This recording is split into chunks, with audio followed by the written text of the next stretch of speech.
അസ്സലാമു അലൈക്കും. ഞാൻ ഇന്ന് പറയാൻ പോണ വിഷയം എന്താ വെച്ചാൽ ഒരു മനുഷ്യൻ്റെ ഏറ്റവും പ്രധാനപ്പെട്ട മൂന്ന് കൂട്ടുകാരെ പറ്റിയിട്ടാണ്. അപ്പോൾ ഒരു മനുഷ്യൻ്റെ മരണത്തിൻ്റെ സമയത്ത് അദ്ദേഹത്തിൻ്റെ ആദ്യത്തെ കൂട്ടുകാരനെ വിളിച്ചിട്ട് ചോദിച്ചു, എൻ്റെ മരണത്തിൻ്റെ സമയം ആയിക്കൊണ്ടിരിക്കുകയാണ്, അതിൻ്റെ പേരിൽ ഏത് വിധത്തിലാണ് നിങ്ങൾക്ക് എന്നെ സഹായിക്കാൻ പറ്റുകയെന്ന് ചോദിച്ചു. അപ്പോൾ ആദ്യത്തെ കൂട്ടുകാരൻ പറഞ്ഞു, നിങ്ങൾ മരിക്കുന്ന കാര്യത്തിൽ ഞങ്ങൾക്ക് നിങ്ങളെ സഹായിക്കാൻ പറ്റില്ല, മരണത്തിന് ശേഷം നിങ്ങളെ ഞാൻ സഹായിക്കാൻ തയ്യാറാണ്. നിങ്ങളെ കുളിപ്പിക്കൽ, ബാക്കിയുള്ള മുഴുവൻ കാര്യങ്ങൾ, നിങ്ങൾക്ക് വേണ്ട എല്ലാ കാര്യങ്ങളും മരണത്തിന് ശേഷം എന്തൊക്കെ ഉണ്ട്, കബറിൽ കൊണ്ടുപോയി വെക്കൽ, അവിടുന്ന് അങ്ങോട്ട് എന്തെല്ലാം കാര്യം അതൊക്കെ നിങ്ങൾ ചെയ്യാൻ പറ്റുന്നു. അപ്പോൾ ഈ മരണത്തിൻ്റെ സമയം അടുത്ത ആൾക്കുണ്ടോ വലിയ സന്തോഷം കിട്ടുന്നില്ല. രണ്ടാമത്തെ കൂട്ടുകാരനെ വിളിച്ച് ചോദിച്ചു, നിങ്ങൾ എൻ്റെ ഏറ്റവും പ്രധാനപ്പെട്ട വലിയ കൂട്ടുകാരനാണ്, ഞാൻ എൻ്റെ മരണത്തിൻ്റെ സമയം അടുത്തിരിക്കുകയാണ്, എൻ്റെ പേരിൽ നിങ്ങൾക്ക് എന്നെ എങ്ങനെയെങ്കിലും രക്ഷപ്പെടുത്താൻ പറ്റുമെന്ന് ചോദിച്ചു. അപ്പോൾ അദ്ദേഹം പറഞ്ഞു,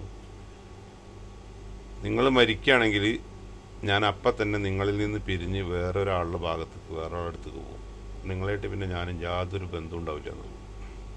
അപ്പോൾ അദ്ദേഹത്തിൻ്റെ മനസ്സിന് എന്തില്ല, ഒരു സമാധാനമില്ല. മൂന്നാമത്തെ കൂട്ടുകാരനെ വിളിച്ച് ചോദിച്ചു, എൻ്റെ മരണം അടുത്തിരിക്കുകയാണ്, അതിൻ്റെ പേരിൽ നിങ്ങൾക്ക് എന്നെ എങ്ങനെ സഹായിക്കാൻ പറ്റുമെന്ന് ചോദിച്ചു. അപ്പം അദ്ദേഹം പറഞ്ഞു, നിങ്ങൾ മരിച്ചു കഴിഞ്ഞാൽ നിങ്ങളെ അവിടുന്ന് ആ മരണത്തിൻ്റെ സമയത്ത് നിങ്ങളുടെ അടുത്തേക്ക് മലക്കൽ മൗത്ത് വരുമ്പോൾ ഞാൻ നിങ്ങളുടെ കൂടെ ഉണ്ടാവും, മുൻകർ നക്കീർ ചോദ്യം ചെയ്യുന്ന സമയത്ത് ഞാൻ ഉണ്ടാവും, ഖബറിൽ കൊണ്ടുപോയി വെക്കുന്ന സമയത്ത് ഞാൻ ഉണ്ടാവും, അവിടെ നിങ്ങളെ സ്വർഗത്തിലേക്ക് എത്തിക്കുന്നത് വരെ ഞാൻ നിങ്ങളുടെ കൂടെ ഉണ്ടാവുന്നു. അപ്പോൾ അദ്ദേഹത്തിന് ഭയങ്കര സന്തോഷമായി. അപ്പോൾ ഈ മൂന്ന് കൂട്ടുകാരാരാന്ന് വെച്ച് കഴിഞ്ഞാൽ, ആദ്യത്തെ കൂട്ടുകാരെന്ന് പറഞ്ഞാൽ അവരുടെ കുടുംബക്കാർക്ക് ചെയ്യാൻ പറ്റുന്ന കാര്യങ്ങൾ മരണപ്പെട്ടതിന് ശേഷം അവൻ്റെ എല്ലാ കാര്യങ്ങളും ചെയ്യാൻ പറ്റും. രണ്ടാമത്തത് അവനുണ്ടാക്കിയ സമ്പത്താണ്, ആ സമ്പത്ത് അവൻ മരണപ്പെട്ട് കഴിഞ്ഞാൽ പിന്നെ അവനുമായിട്ട് ഒരു ബന്ധമുണ്ടാവില്ല. മൂന്നാമത്തത് അവൻ ചെയ്ത നല്ല കാര്യങ്ങൾ, നന്മകളാണ്, ആ നന്മകളാണ് അദ്ദേഹത്തിനെ സ്വർഗത്തിലെത്തിക്കുന്നത് വരെ അദ്ദേഹത്തിൻ്റെ കൂടെ ഉണ്ടാകുന്ന പറഞ്ഞു. അതാണ് ആ മൂന്ന് പ്രധാനപ്പെട്ട കൂട്ടുകാർ. ആ മൂന്നാമത്തെ കൂട്ടുകാരനെ ഉണ്ടാക്കണമെങ്കിൽ ഇപ്പോൾ നമുക്കറിയാം, എം.എ. യൂസഫ് അലി സാഹിബൊക്കെ അവരധ്വാനത്തിൽ നിന്ന് ജനങ്ങൾക്ക് വേണ്ടിയിട്ട് ജാതി മതം നോക്കാതെ മുഴുവൻ സമ്പത്തും അവരുടെ അടുത്തുള്ള സമ്പത്തിൽ നിന്ന്, അവർ മുഴുവൻ സമ്പത്ത് എന്ന് പറഞ്ഞാൽ അവരുടെ മൊത്തം സമ്പത്ത് എന്നല്ല പറഞ്ഞത്, അതിൽ നിന്ന് അർഹതപ്പെട്ട രീതിയിലുള്ള സമ്പത്ത് മുഴുവൻ ജനങ്ങൾക്ക് കൊടുത്തുകൊണ്ടിരിക്കുന്നത്. അവർ ആ സന്തോഷ വാർത്ത അറിയിച്ചിട്ടുള്ള മരണം, ആ മരണത്തിന് ശേഷം ജീവിക്കാനുള്ള ജീവിതം, ഇത് യഥാർത്ഥമായിട്ട് മുൻകൂട്ടി കണ്ടിട്ടാണ് ചെയ്തുകൊണ്ടിരിക്കുന്നത്. അതേപോലെ തന്നെ എനിക്കിഷ്ടപ്പെട്ട ഒരു മനുഷ്യനാണ് എ.കെ. മുസ്തഫ എന്ന് പറയുന്ന ആളുടെ ഉപ്പ. അദ്ദേഹം ഇതുപോലെ തന്നെ എല്ലാ ആളുകളെയും സഹായിച്ചു കൊണ്ടിരിക്കുന്ന മനുഷ്യനാണ്. പേഴ്സണലായിട്ട് നമുക്ക് അവരായിട്ട് ബന്ധങ്ങളൊന്നുമില്ല, പക്ഷേ എനിക്കതിനെ പറ്റി അറിയാം, അവരെ പറ്റി നന്നായിട്ട് പഠിച്ചിട്ടുണ്ട്, ഞാൻ മനസ്സിലാക്കിയിട്ടുണ്ട്. യൂസഫ് അലി സാഹിബിന് അവരിനൊക്കെ നേരിട്ടൊന്ന് കാണണമെന്നും ആഗ്രഹമുണ്ട്. പക്ഷേ നമ്മൾ ആഗ്രഹിച്ചു കഴിഞ്ഞാൽ പെട്ടെന്ന് അവരെ കാണാൻ പറ്റില്ല. അവർക്ക് നമ്മളെ കാണണമെങ്കിൽ പറഞ്ഞാൽ 5 മിനിറ്റ് കൊണ്ട് ചിലപ്പോൾ കാണാൻ പറ്റും. പക്ഷേ നമുക്ക് അവരെ കാണണം എന്നൊരാഗ്രഹമുണ്ട്, കണ്ടിട്ട് സലാം പറയണമെന്നൊരാഗ്രഹമുണ്ട്. അവരൊക്കെ എന്ന് പറഞ്ഞാൽ നാളത്തെ ജീവിതത്തിന് മുൻ കണ്ടിട്ടുള്ള പ്രവർത്തനം നടന്നുകൊണ്ടിരിക്കുക. അതുപോലെ ആളുകളൊക്കെ പല ആളുകളുണ്ടായിരിക്കും. ഇവരെയൊക്കെ നമുക്ക് അവരുടെ അനുഭവങ്ങളും അവരുടെ ജീവിതങ്ങളും നമ്മൾ മനസ്സിലാക്കിയിട്ടാണ് ഈ പറഞ്ഞത്.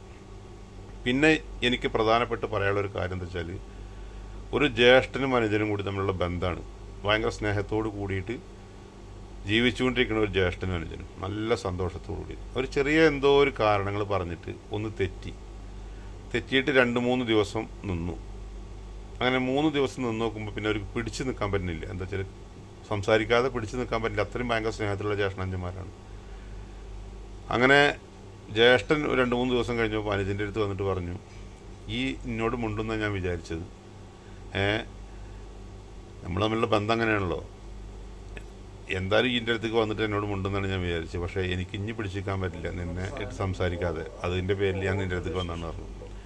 അപ്പോൾ ഈ അനിയൻ ജ്യേഷ്ഠനോട് പറയാ, ഇക്ക നിങ്ങളോട് മിണ്ടാൻ എനിക്ക് ഇങ്ങനെ പല പ്രാവശ്യം തോന്നി, അത് എന്തിൻ്റെ പേരിലാണ് ഞാൻ നിങ്ങളോട് ആദ്യം വന്ന് മിണ്ടാന്ന് വെച്ചാൽ, പല ആളുകളും പല മഹാന്മാരും പറയണത് ഞാൻ കേട്ടിട്ടുണ്ട്, രണ്ട് മനുഷ്യന്മാർ തമ്മിൽ തെറ്റിയിട്ട് ആദ്യമായിട്ട് വന്ന് മിണ്ടുന്ന ആൾക്ക് അള്ളാഹുവിൻ്റെ ഭാഗത്ത് നിന്ന് വലിയ പ്രതിഫലമാണെന്ന്.